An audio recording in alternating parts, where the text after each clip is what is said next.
ces élèves nous poursuivent avec les petits kata, la radioactivité bêta plus. Donc, par rapport au diagramme qu'on avait représenté, on avait dit que cela se produit lorsque on a un trop de protons par rapport au neutron. Donc, il y aura transformation d'un proton en neutron. Donc, et lors de cette transformation-là, cela se résume par l'émission d'un positon. Donc, définition de la radioactivité bêta plus. Donc, c'est l'émission d'un positon.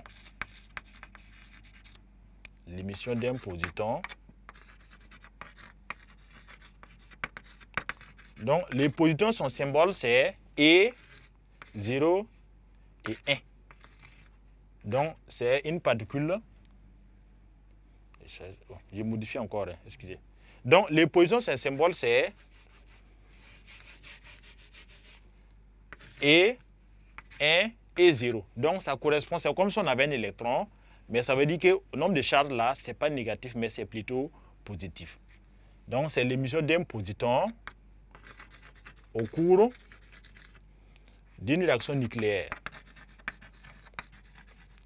Au cours d'une réaction nucléaire.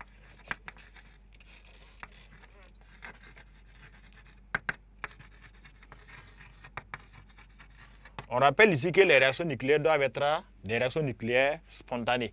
Donc, c'est au chapitre suivant que nous allons voir ce qu'on appelle les réactions nucléaires provoquées. Donc, et on avait dit que c'est la transformation d'un proton, donc 1p, qui va se transformer en neutron. Le neutron, c'est 1, 0, il n'est pas chargé. Plus ça, alors quelle est la particule qui sera produite? Donc, on va noter E. En utilisant les lois de conservation du nombre de masses et du nombre de charges, comme ici on a 1, à gauche on a 1, à droite on a déjà 1 pour le neutron. Donc, ce qui veut dire qu'ici, il faut pointer 0. Là, 1 plus 0, ça donne 1. Alors, au niveau des nombres de charges, ici on a 1, ici on a 0. Donc, ce qui veut dire qu'ici, le positon prend 1. Donc, 1 plus 0 donne 1 aussi. Donc, voici la transformation qui se produit réellement. Et l'équation de cette réaction, l'équation de la réaction, bien sûr que c'est la désintégration bêta plus ici. Dans cette équation, on va l'écrire, on va prendre un noyau X quelconque, A, Z, qui se transforme pour donner un noyau fils. Ça, c'est le noyau père. Le noyau fils, c'est Y. On dit que c'est l'émission d'un positon. Donc, plus ce positon-là, et 1 et 0.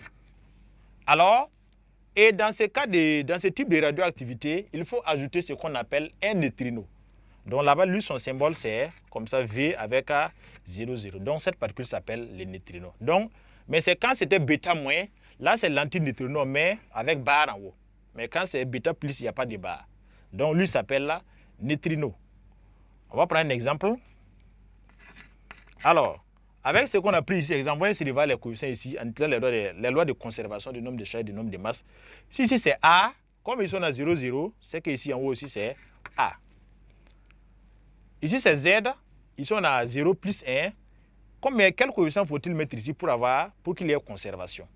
Donc si on appelle Z', ça veut dire que Z est égal à Z' plus 1. Donc ce qui veut dire que Z' alors égal à Z moins 1. Donc ici le coefficient sera Z moins 1 de façon pratique. Donc, on va prendre un exemple où on va aller avec et on va prendre l'exemple du phosphore P1530 qui va se transformer pour donner un noyau Y plus le positon 1, 0. Et on va utiliser l'antineutrino, le neutrino plutôt, 0, 0. Alors, en disant les lois de conservation du nombre de charges et du nombre de masses, nombre de masses d'abord, ici c'est 0, 0. Donc si on a 30 ici, il faut qu'ici aussi on ait 30. Alors ici, quel nombre on aura? On a 15. Ici, il faut mettre combien pour avoir 15? Combien plus 1 va donner les 15 là? Alors ici, il faut placer 14.